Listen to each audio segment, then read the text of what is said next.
Oh bon joueur, bonne joueuse, bienvenue dans Comment on y joue et bienvenue sur le nouveau tapis du magasin Oh bon joueur. N'hésitez pas à vous le procurer, il est magnifique.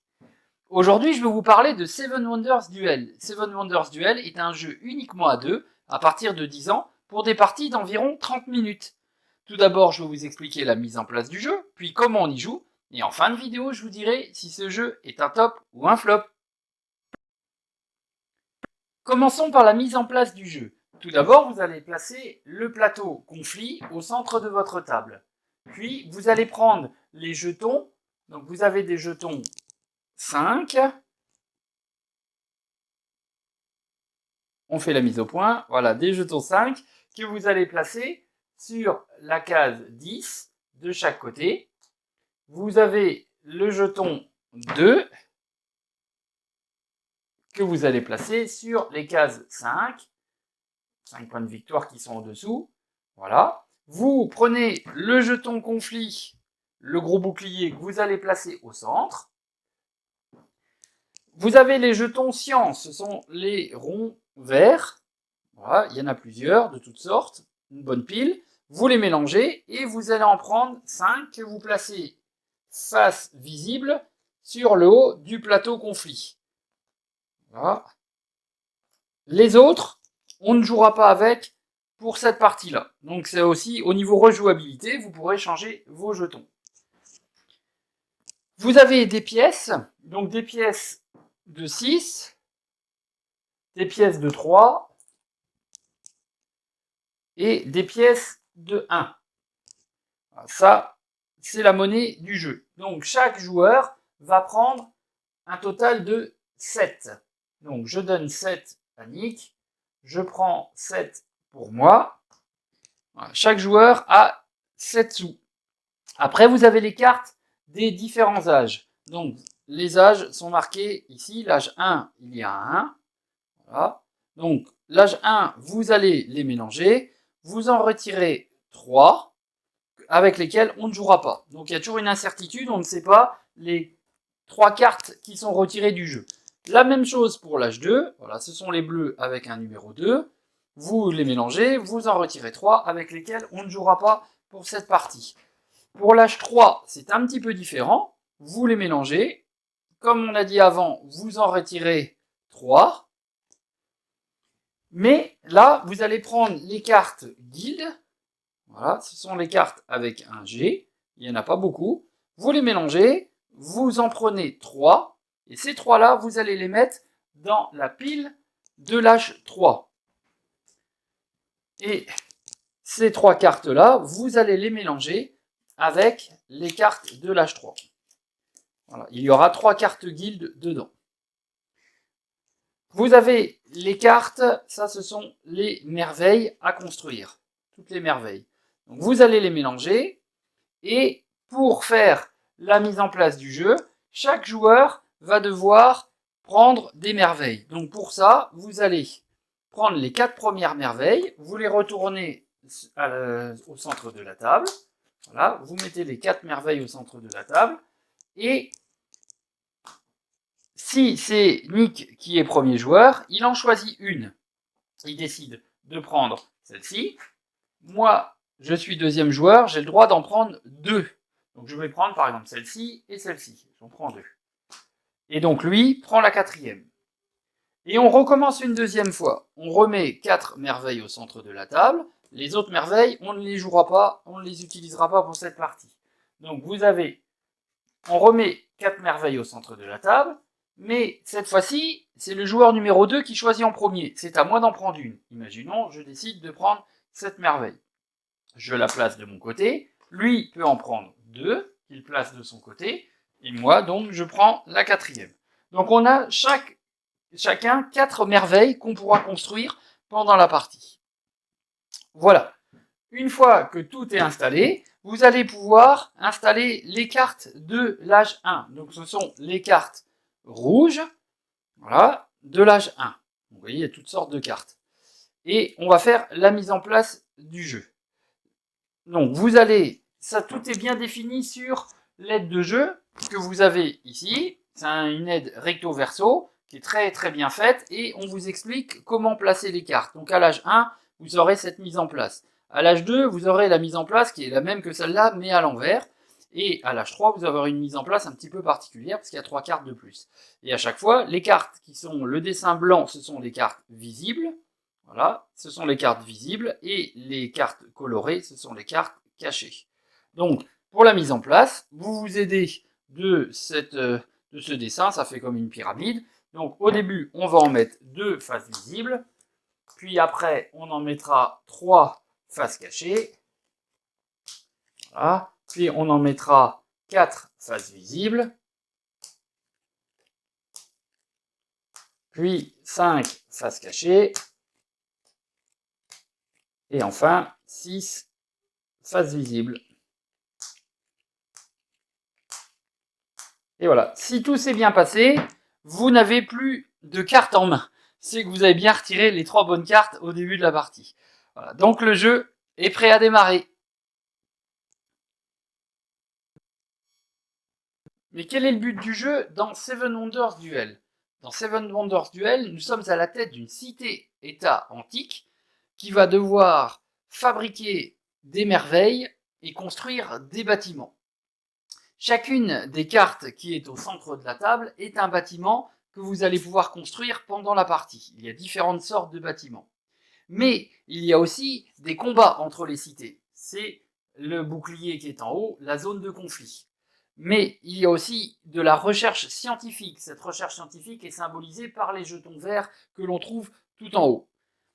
Pour gagner la partie, la plupart du temps, c'est le joueur qui aura le plus de points de victoire qui l'emportera. Mais il y a d'autres façons de remporter la partie, et j'y reviendrai un peu plus tard. Avant de commencer la partie, je voudrais faire un focus sur les différentes cartes que vous pouvez trouver dans le jeu. Il y a tout d'abord les cartes marron. Ces cartes marron, ce sont les ressources. Quand vous construisez un bâtiment qui fabrique des cartes marron, vous allez pouvoir avoir ces ressources à disposition.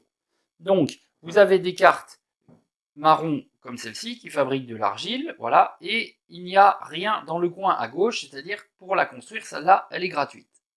Mais vous avez aussi des cartes marron, comme celle-ci, pour pouvoir avoir une fabrique de bois. Je vais réussir à faire la netteté, voilà.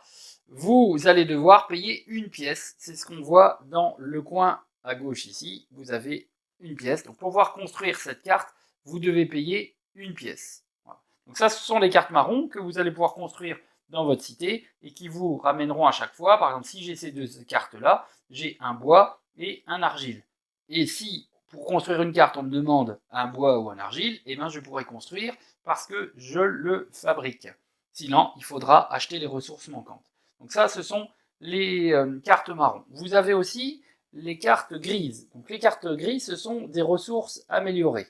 Là, vous pouvez faire des parchemins, et là, vous pouvez faire du verre. Donc c'est comme les ressources marron, ce sont des ressources améliorées. Et par exemple, ces 2 cartes-là, pour le faire, c'est gratuit. Je n'ai pas besoin de payer pour pouvoir faire ce bâtiment-là. Vous avez aussi des cartes bleues. Ce sont des cartes qui vous rapportent directement des points de victoire. Si vous construisez ce bâtiment-là, en fin de partie, vous gagnerez 3 points.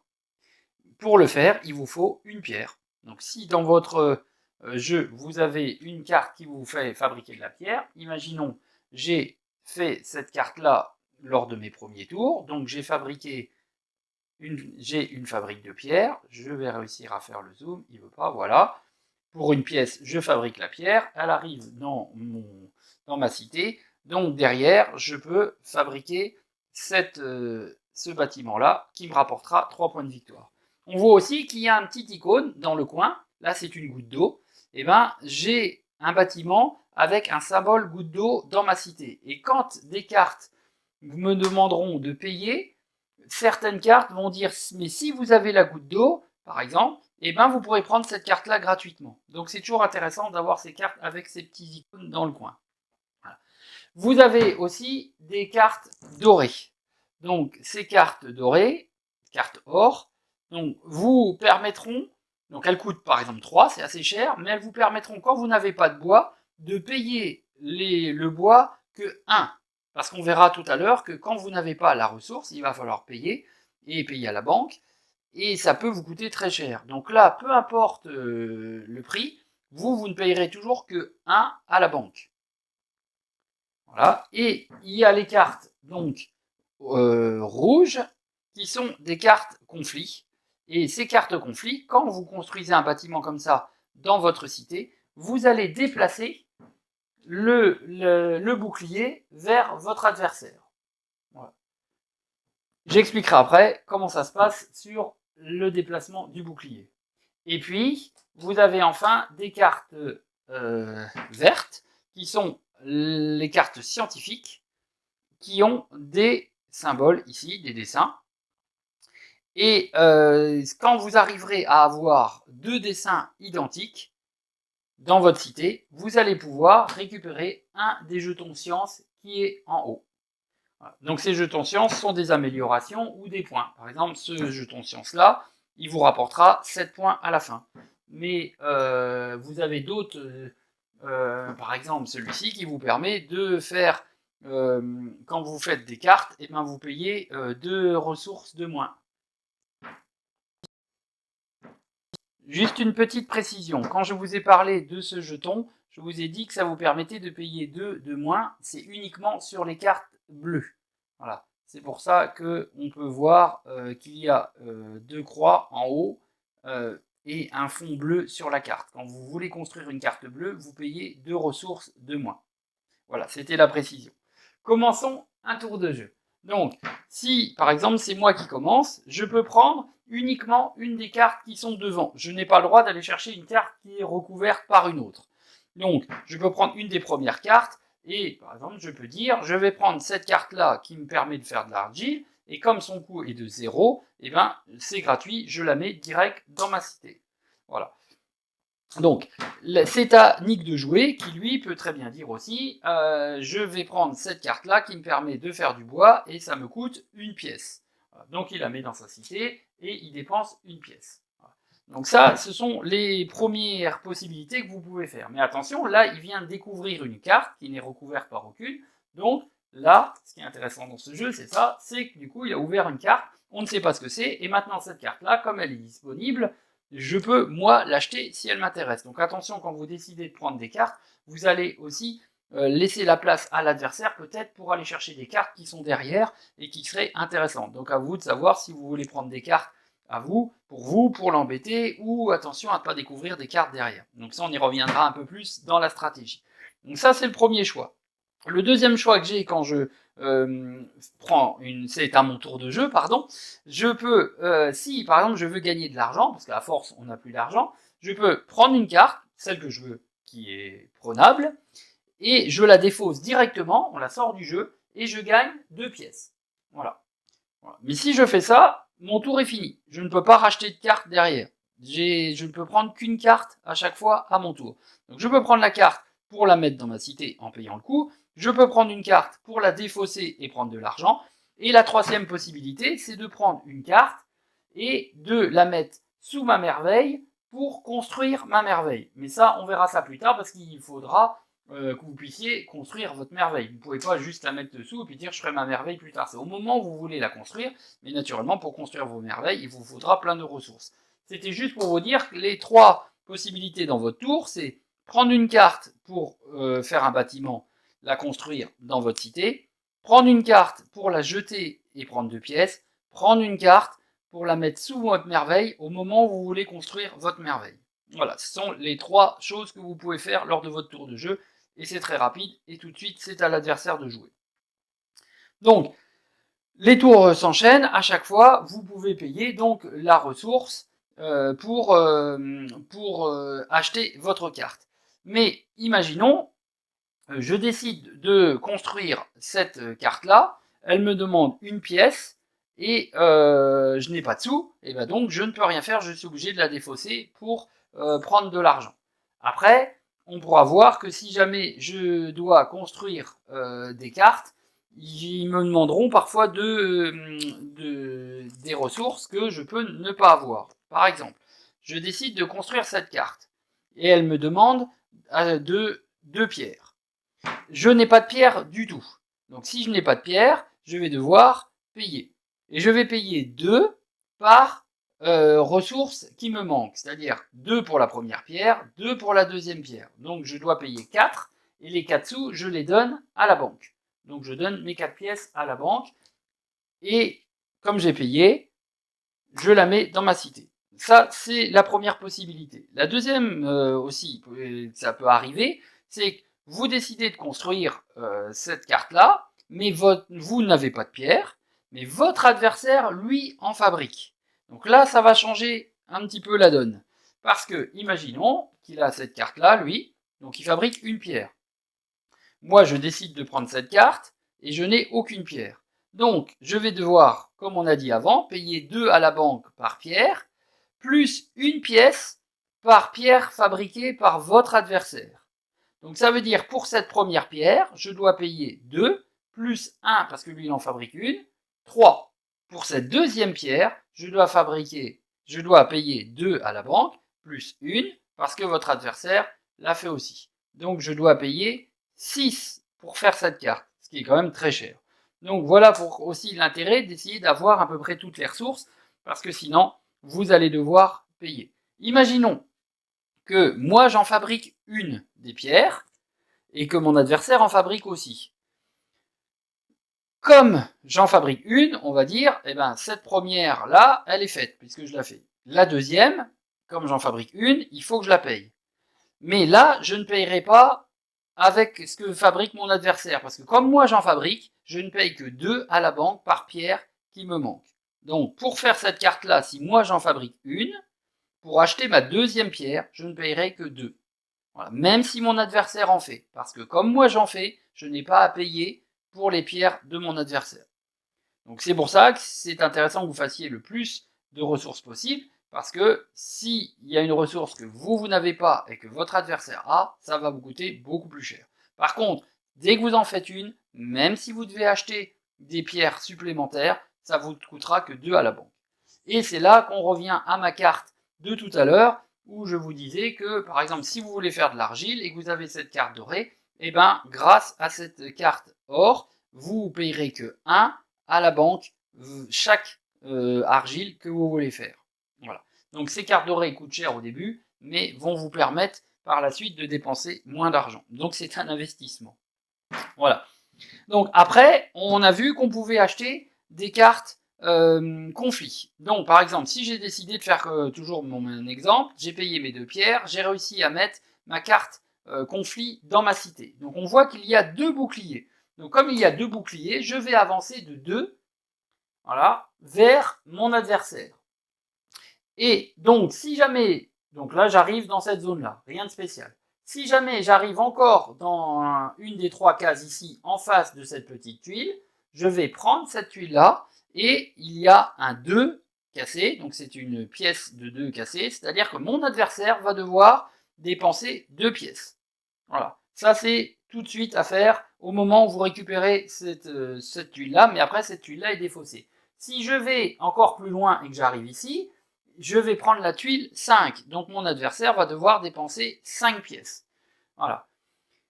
Et après, si j'arrive tout au bout ici, eh ben, j'ai gagné la partie. C'est une des façons de gagner si je gagne le combat, c'est-à-dire que je suis arrivé dans cette zone finale, eh ben, je remporte la partie. On ne finit même pas les cartes, rien, j'ai gagné tout de suite. Donc c'est pour ça que souvent, si moi j'avance un peu, peut-être que l'adversaire, ça va l'obliger lui aussi à acheter des cartes conflits pour me faire reculer. C'est-à-dire, imaginons, j'arrive ici, il me dit, oh là là, je vais bientôt perdre, et bien peut-être qu'il va acheter une carte conflit, par exemple de 2, par exemple une qui ressemblerait à celle-là, pour me faire reculer de 2. Et c'est un tir à la corde, on avance comme ça. Si, en fin de partie, la partie n'est pas finie parce que personne n'est arrivé au bout et qu'on a utilisé toutes les cartes et qu'on compte les points, eh ben, on voit qu'ici, il y a 2 points de victoire, 5 points de victoire, 10 points de victoire. Donc là, comme je me suis, par exemple, sur mon exemple, arrêté ici, que la partie est finie, je suis dans la zone 5, eh ben, je marquerai quand même 5 points de victoire. Donc même si vous n'arrivez pas au bout, c'est quand même intéressant d'avancer parce qu'il y a des points de victoire à gagner. Voilà. Donc, continuons comme ça par hasard. Donc, si j'achète des cartes vertes, donc on a vu que si jamais je prenais 2 cartes vertes avec le même, si dans ma cité j'ai 2 symboles identiques, je peux prendre un jeton. Donc je vous avais dit que par exemple, celle-là permettait de payer 2 de moins quand vous prendrez une carte bleue. Mais vous avez aussi d'autres qui sont très intéressantes par rapport, par exemple, cette ici, l'économie. Je vous en parle seulement maintenant que vous avez compris le principe du jeu. Parce que l'argent que, quand je construis, je n'ai pas assez de pierres, comme tout à l'heure, je donne des pièces à la banque, et bien avec cette tuile-là, votre adversaire ne donnera plus les pièces à la banque, mais vous les donnera à vous. Donc ça vous permet de gagner énormément d'argent. Donc vous voyez qu'il y a quand même des jetons super intéressants. Donc ça peut vous permettre aussi de construire une pyramide avec 2 ressources de moins. Quand on voit que la pyramide, on y reviendra après, c'est très cher, naturellement, ce sont des pyramides.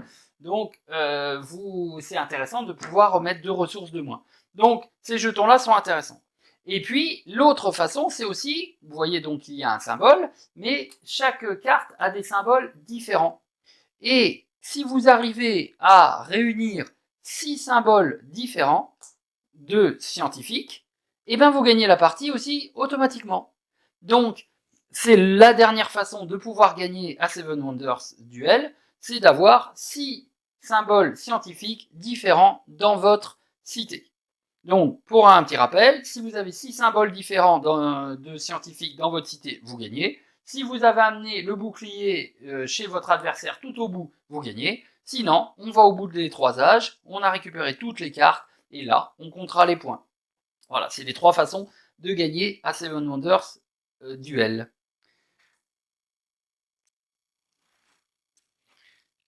Si on continue la partie, donc on a dit que quand je prenais une carte, je pouvais soit construire le bâtiment, soit gagner de l'argent. Donc imaginons, on va faire un peu au hasard, j'ai commencé à construire un peu ma cité, et je décide de prendre une carte.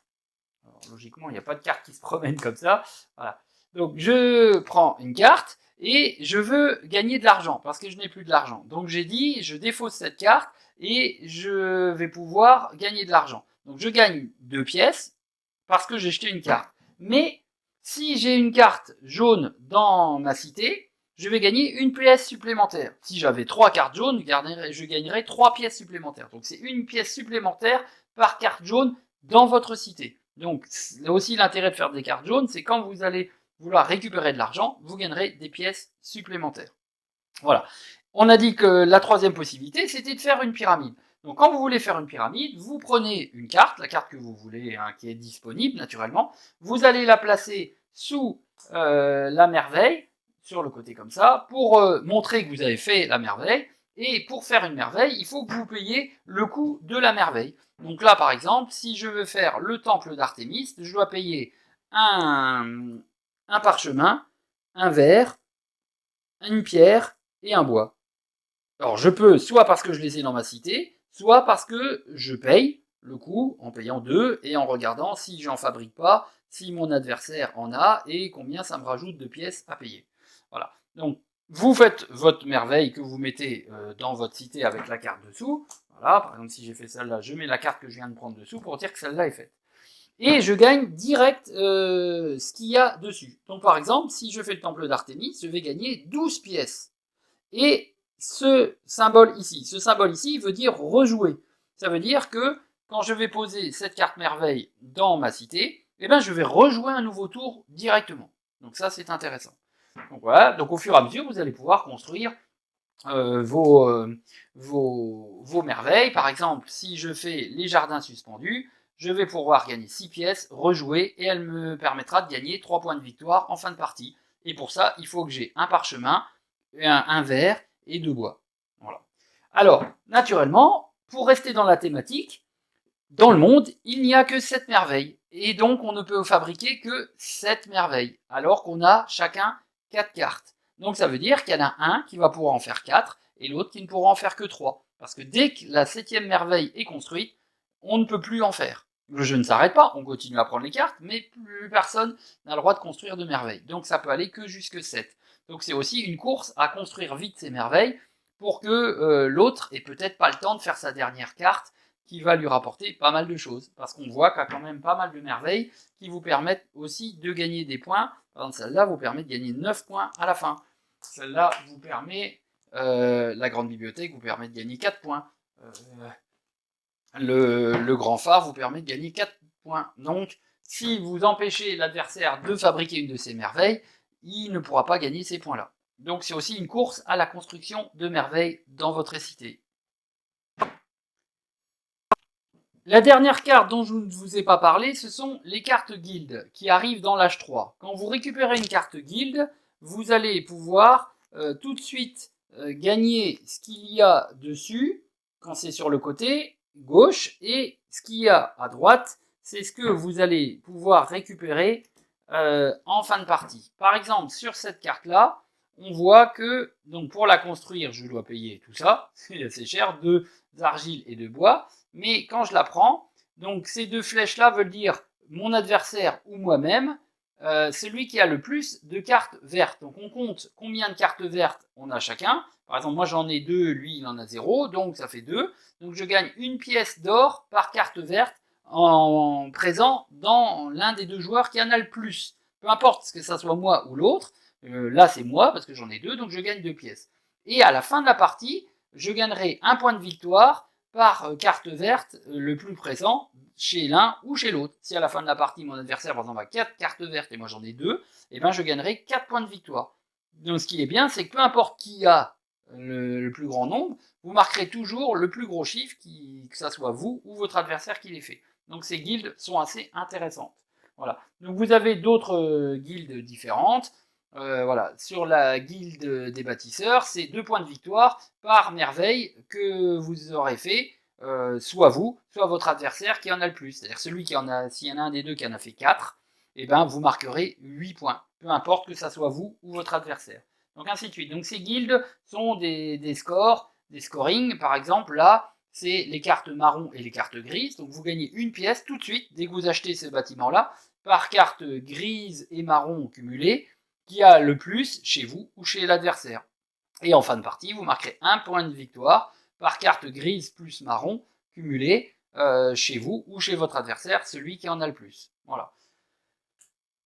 Pour finir, on peut regarder comment on compte les points. Si la partie est allée à son terme, que personne n'a gagné en technologie, science ou en victoire militaire, vous allez devoir compter les points. Donc ici, vous allez pouvoir marquer la date. Donc là, moi j'y ai joué le 4 avril, avec Claudine et donc moi. Vous allez marquer les points que vous avez sur les cartes bleues. Donc on a vu que les cartes bleues, elles avaient des points en haut, donc vous additionnez tous les points que vous avez sur vos cartes bleues. Vous allez pouvoir faire la même chose avec vos cartes vertes, les points que vous avez marqués dessus. Les cartes jaunes, certaines ont des points de victoire, donc vous pourrez les compter. Les cartes violettes, ce sont les guildes qu'on vient de voir, vous comptez les points enfin. Les merveilles que vous avez fait, on a vu qu'il y avait des points dessus, vous additionnez tous les points que vous avez. Les jetons verts, on a vu par exemple qu'il y avait un jeton qui marquait 7 points, donc si vous l'avez pris, vous marquez les points des jetons verts. Voilà. Les pièces, alors par lot de 3 pièces qui vous restent, vous marquez un point de victoire. Donc par exemple, Claudine, il lui restait 3 pièces, elle a marqué un point, moi j'avais pas assez de 3 pièces, il m'en restait peut-être une ou deux, ou 0, donc j'ai marqué 0. Voilà. Là, c'est si jamais vous avez gagné aussi en militaire, c'est-à-dire qu'on a vu que si on avançait, on arrivait dans une zone. Nous, donc c'est moi qui avais avancé dans la zone 10 de Claudine, donc j'étais proche de la victoire militaire, donc j'ai marqué 10 points. Vous additionnez, et au cas où vous vouliez garder ces feuilles-là, si jamais quelqu'un a gagné en victoire militaire, vous cochez directement ici, du coup il n'y avait pas besoin de compter les points, ou scientifique, vous cochez là ou là, et vous n'avez pas besoin de compter les points, mais il faut toujours compter les points si ça vous plaît. Voilà. Et à la fin, vous pouvez vous apercevoir que j'ai 54 et elle 43, donc c'est moi qui ai gagné. Voilà. Alors, Seven Wonders Duel, est-ce un top ou un flop? Dans les jeux qui existent uniquement à deux, je pense que Seven Wonders Duel est le meilleur. C'est un jeu qu'on adore, et que beaucoup adorent. Ce qui est intéressant, c'est cette prise de carte. En fait, chaque fois que vous prenez une carte, vous devez décider si vous prenez une carte pour améliorer votre cité, ou embêter votre adversaire. Et aussi, attention, si je prends cette carte-là, je vais libérer la carte qui est en dessous, qui est face cachée, donc en la retournant, peut-être que ça peut être quelque chose de super intéressant, et donc mon adversaire y aura accès avant moi. Donc il y a toujours ce dilemme qui est assez sympa. Est-ce que je décide aussi d'avancer d'un côté militaire, d'aller chercher des jetons scientifiques pour essayer d'avoir une victoire directe, ou est-ce que je dois attendre la fin de la partie, donc de cumuler plein de points, parce que personne ne pourra aller au bout. Et peut-être en avançant, par exemple, dans des jetons scientifiques ou militaires, obliger l'adversaire à en faire aussi, parce que sinon il va vous laisser la victoire. Donc il y a pas mal de tactiques simples, mais qui sont très sympas. Il y a aussi d'essayer d'aller assez vite à faire ces constructions de merveilles, parce qu'on ne peut en faire que 4 d'un côté et 3 de l'autre, donc d'aller un peu plus vite que l'autre. Voilà, donc c'est vraiment assez tactique, donc j'aime beaucoup ce jeu pour ça. Après, ceux qui connaissent Seven Wonders, on va dire le classique, qui est sorti il y a quelques années, moi je trouve que Seven Wonders Duel est encore mieux, mais les gens ne seront pas perdus parce qu'on retrouve les mêmes icônes, les mêmes cartes, le même principe de jeu. Donc ceux qui jouent déjà Seven Wonders, c'est un bon complément si vous voulez un jeu à deux. Mais moi je le trouve même meilleur. Et puis pour ceux qui ont découvert Seven Wonders Architect à Noël, là, qui est sorti pour les fêtes de Noël, qui est très famille et très simple, celui-là est un petit peu plus évolué. Donc si vous voulez passer un cap, vous pourrez, vous verrez, c'est quand même assez simple, mais vous passerez quand même un cap. C'est pas juste je prends une carte dans la pile de droite, je prends une carte dans la pile de gauche ou une carte au centre, et dès que j'ai deux trucs, je suis obligé de ressources, je suis obligé de construire. Là, il y a un peu plus de cumul de recherche et de programmation, de cumul de ressources pardon, et de programmation sur ce que vous voulez faire par la suite. Donc c'est quand même un niveau au-dessus, mais intéressant si les gens qui ont joué à Seven Wonders Architect ont envie de passer un cap dans le jeu de société. Voilà. Après, il y a deux extensions qui existent, dont une qui est Agora, que je trouve meilleure que l'autre, où vous allez avoir des jetons cachés qui mettent un peu de suspense dans la partie, qu'à tout moment on peut retourner un jeton. Et en plus, vous pouvez avoir l'agora qui est installée derrière, donc le théâtre, donc qui va vous permettre d'avoir une victoire politique en plus de la victoire militaire et la victoire scientifique, donc ça donne une façon de gagner supplémentaire. Donc si vous cherchez une extension, je vous conseille Agora. Cumuler les deux extensions avec ce jeu-là, ça me paraît un peu compliqué. Il y a beaucoup trop de choses en même temps.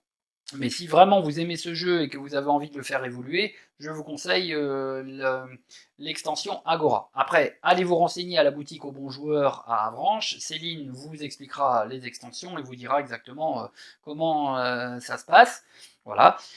En tout cas, je ne peux que vous conseiller ce jeu qui a gagné énormément de prix. Donc c'est un jeu vraiment qui est très coté dans les jeux à deux, qui est devenu vraiment le grand classique parce que je pense que c'est le meilleur.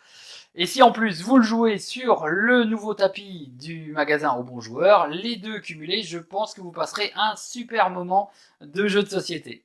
Voilà. En tout cas, je vous remercie et je vous dis à bientôt pour une nouvelle vidéo de Comment on y joue.